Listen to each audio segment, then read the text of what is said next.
Gold trusted gold buyers మీరు తాకట్టు పెట్టిన బంగారాన్ని విడిపించి ఈ రోజు ఉన్న మార్కెట్ ధరకు కొనబడును. కానీ మా నాన్న చనిపోయిన తర్వాత బిఫోర్ మాకు శ్రీదేవి షూట్ అయిపోయింది. శ్రీదేవి షూట్ అయిపోయిన వెంటనే నెక్స్ట్ డే మార్నింగ్ షూట్ అయిపోయి వచ్చాను. నైట్ నాన్నతో వీడియో కాల్ మాట్లాడుకున్నాను. పొద్దున్నే 11 గంటలకి మా నాన్న చనిపోయారన్న న్యూస్. నాకు కాళ్ళు చేతులు ఆడలేదు, ఏం చేయాలో తెలియని సిచ్యువేషన్. రాత్రి కదా మా నాన్న నాతో మాట్లాడారు వీడియో కాల్. ఇదేంటి సడన్ గా మళ్ళీ అవన్నీ ఒక్కసారిగా నా వల్ల అవ్వలే. ఎవరికి చేయాలో తెలీదు, అర్జెంటుగా వెళ్ళిపోవాలి. ఇమాన్యుయల్కి ఫోన్ చేశాను. ఫస్ట్ ఇమాన్యుయల్కి ఫోన్ చేస్తే వాడు ఆర్ఎఫ్సి షూట్లో ఉన్నాడు, అమ్మ నాకు షూట్లో ఉన్నానని చెప్పాడు, లేదంటే వచ్చేవాడు పాపం. తర్వాత నూకరాజుకి ఫోన్ చేస్తే ఎక్కడ పనులన్నీ అక్కడ వదిలేసేసి ఆ రోజు వాడికి షూటింగ్ కూడా వదిలేసుకొని నా కోసం కార్ తీసుకొని వచ్చి నన్ను ఎక్కించుకొని నేను ఏడుస్తూనే ఉన్నాను. హైదరాబాద్లో ఇక్కడ నా చెయ్యి పట్టుకున్నవాడు మా నాన్న దగ్గరికి వెళ్ళేంత వరకు నా చెయ్యి వదలలేదు. నువ్వు ఏడవకు మేము ఉన్నాము అని. నాకు తెలిసి నాకు హెల్ప్ చేసిన పర్సన్ నూకరాజ్ ఒక్కడే, నాకు ఇంకెవరు చేయలేదు. డబ్బుల పరంగా డబ్బు పరంగా ఎవ్వరు చేయరు. ఎవరి లైఫ్ లో వాళ్ళకు ఉంటాయి, ఎందుకు చేస్తారు? ఎవరికి ఏం అవసరం? మరి అప్పుడప్పుడు అంటే లైక్ అప్పుడప్పుడు షోస్ లోని మనీ ఇస్తున్నట్టు హెల్ప్ చేస్తున్నట్టు అన్ని ఉంటాయి కదా, అవన్నీ ఏమైతున్నాయి షోస్ లో? అంటే ఇంకా అది షో పరంగా తీసుకోవాలి అంతే. పర్సనల్ లైఫ్ లో అనేది ఉండదు. అది నేనైతే ఎవరి సాయం కోరలేదు, కోరినా కొంతమంది నాకు చేయలేదు. కొంతమంది నన్ను మోసం చేసిన వాళ్ళే ఉన్నారు. మా జబర్దస్త్ వాళ్ళు, జబర్దస్త్ వాళ్ళే మోసం చేసిన వాళ్ళు ఉన్నారు.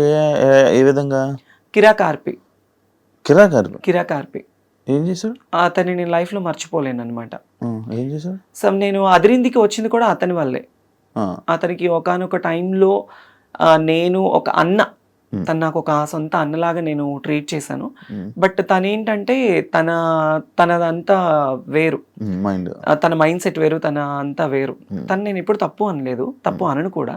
కానీ తనంటే నన్ను కొన్ని పర్సనల్ విషయాల్లో నేను చాలా తన విషయంలో బాధపడ్డాను. నేను ఆర్పి విషయంలో తనకి నేను చాలా సపోర్టివ్ గా నిలబడ్డాను ఒకానొక టైంలో. అది తనకి తెలుసు. బట్ తర్వాత ఏంటంటే తన గురించి నేను బయటకు వచ్చేసాను. తర్వాత నేను ఎలా ఉన్నాను ఏంటి అనేది కూడా లేదు.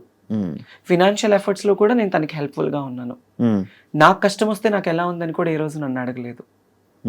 అది అంటే నువ్వు జబర్దస్త్ బయట రావడానికి వన్ ఆఫ్ ద రీజన్ అయినా కిరాకార్పి. ఆఫ్ కోర్స్, మరి అదిరింది తన టీంలోనే కదా నేను చేసింది, ఆర్పి టీంలోనే కదా. అది తన పర్సనల్ గా ఏమైపోయి ఇబ్బంది పడ్డావు ఆయన వల్ల? పర్సనల్ గా అంటే ఏం లేదు. అంటే నమ్మకం అనేది ఎంత పాపిష్టిది అంటే ఈ రోజుల్లో ఒక ట్రస్ట్ అనేది ఎప్పుడు మనిషి మీద, డబ్బు నమ్మకం చాలా పాపిష్టివి. ఒక మనిషిని బాగు చేయాలన్నా డబ్బే నమ్మకమే, వాళ్ళని నాశనం చేయాలన్నా డబ్బు నమ్మకమే. ఈ రోజుల్లో ఏంటంటే మనీ మేక్స్ మెనీ థింగ్స్ అంటారు, కానీ మనీ మేక్స్ ఎవ్రీథింగ్. డబ్బు మీదే అంతా నడుస్తుంది. No relations, no affections. అరే మనకి సాయం చేశారు అన్న విశ్వాసం కూడా లేదు కొంతమందికి.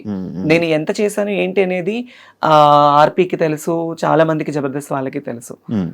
కానీ రియల్ లైఫ్ లో అనేది ఏంటంటే వాళ్ళకి ఏం రా. ఇప్పుడు బయట చాలా మంది ఉంటారు జబర్దస్త్ యాక్టర్స్, తనని చూస్తే అబ్బా రిచ్ గా కనిపిస్తుంది. వాళ్ళకేమి డబ్బు ఉంది, పేరు ఉంది, క్రేజ్ ఉంది, వాళ్ళు కోరింది వాళ్ళకి జరుగుతుంది అనుకుంటారు. లోపల మనం ఎంత బాధపడతామో, ఎంత స్ట్రగుల్ అవుతాం అనేది ఎవరికి తెలీదు శివ. అది so I faced a lot of worst things at my industry career, at my personal career, love లో, ఫ్యామిలీలో. మొత్తానికి నాకేంటంటే నేను అసలు వెక్స్ అయిపోయాను. ఒక రీసెంట్ గానే ఒక 1 month బ్యాక్ సూసైడ్ చేసుకోవాలన్నంత ప్రాబ్లమ్స్ అయిపోయింది. Financial efforts still no struggled. ఏం దాచుకోలేదు డబ్బులు అసలు. నాకంటూ నేను ఈ రోజు వరకు కూడా ఏది లేదు నా పర్సనల్. నా ఫ్యామిలీ కోసం నేను కష్టపడి వాళ్ళ కోసం పెట్టుకున్నాను. అమ్మ, నాన్న, అన్నయ్య, వదిన, 2 ఆడపిల్లలు, 1 మగపిల్లాడు, అమ్మమ్మ, నానమ్మ. ఇప్పుడు హైదరాబాద్ లో ఎవరు ఉంటున్నారు? నేను ఒకదాన్ని ఉంటాను ఇక్కడ. మీ వాళ్ళు ఉండడానికి ఫుడ్ ఎవరు తెచ్చుకోలేదు? ఎవరంటారు ఇక్కడ?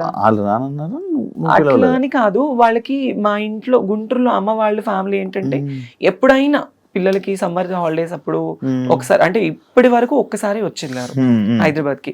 నేనే వెళ్తూ ఉంటాను, నేనే వెళ్ళి వాళ్ళకి అన్ని చూసుకొని వస్తూ ఉంటాను అనమాట. వాళ్ళకి ఇంట్లో పనులు ఉంటాయి, వాళ్ళకి హెల్త్ బాగోదు, అమ్మకి సక్రమంగా హెల్త్ బాగోదు. నానమ్మ, అమ్మమ్మ ఇద్దరు ఓల్డ్ అయిపోయారు. రీసెంట్లీ నాన్న ఎక్స్పైర్డ్ తో అమ్మ ఇంకా డల్ అయిపోయింది. సో అమ్మని ఎందుకు అక్కడ ఉంచానంటే పిల్లలతో ఉంటే కాస్త ఆవిడ మైండ్ డైవర్ట్ అయిపోతుంది, కాస్త హెల్తీగా ఉంటుంది అని చెప్పేసి అక్కడే. ఎప్పుడైనా నేను పిలిచి, నేనే ఎక్కువ వెళ్తూ ఉంటాను కదా, నేను రండి అంటే వస్తారు, వచ్చి ఉండి వెళ్తారు.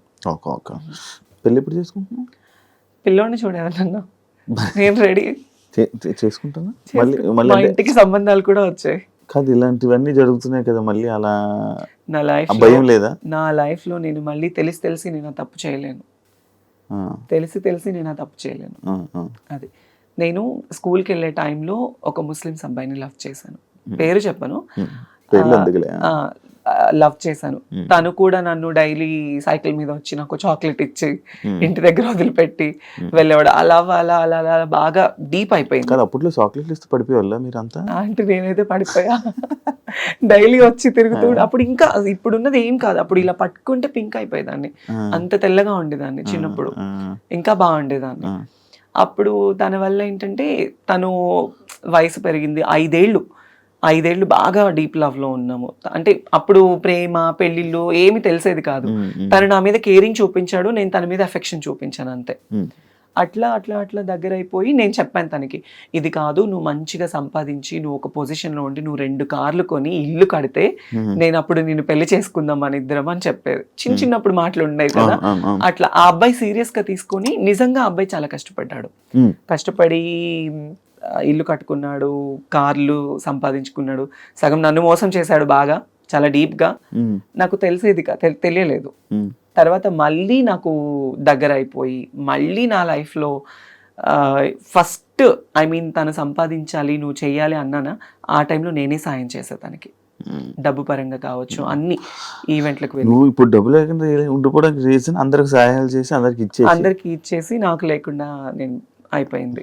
ఇప్పటికైనా మారచ్చు కదా, మళ్ళీ నాకు ఒక అబ్బాయిని చూడు పెళ్లి చేసుకుంటే అర్థమైంది. ఉంటది కదా ఫీలింగ్స్ ఉండకుండా, we are humans, it's basic needs ఉంటుంది. ఉండకుండా అప్పుడప్పుడు నాకు కూడా చాలా ఫీల్ ఉంటుంది, అరే నిజంగా నన్ను ప్రేమించే అబ్బాయి, నన్ను చూసుకునే అబ్బాయి, అట్లీస్ట్ కొంచెమన్నా రియల్ అఫెక్షన్, రియల్ ప్రేమ చూపించే వాళ్ళు దొరక్కపోతారా, మాట్లాడకుండా ఉండలేము, ఉంటుంది కదా. Some time when I feel low, every day I felt alone, every day. ఎందుకు ఈ ప్రేమ నాకు ఇప్పుడు జరుగుతున్న సిచ్యువేషన్స్ చూస్తే పూర్తిగా చచ్చిపోతుంది నా మనసు, వద్దు అని. ఎస్, ఎందుకు అనిపించేస్తుంది. ప్రశాంతంగా షూటింగ్ చేసుకున్నామా, 4 రూపాయలు వచ్చే ఏదైనా ఈవెంట్ వస్తే చేసుకున్నామా, ఫ్యామిలీని చూసుకున్నామా, వాళ్ళు బాగుంటేనే చాలు శివ, నాకు వేరే ఇది ఏమి వద్దు. నాకు ఇంటికి కూడా సంబంధాలు వచ్చాయి, మా అమ్మ వాళ్ళకి కూడా మాట్లాడుకున్నారు.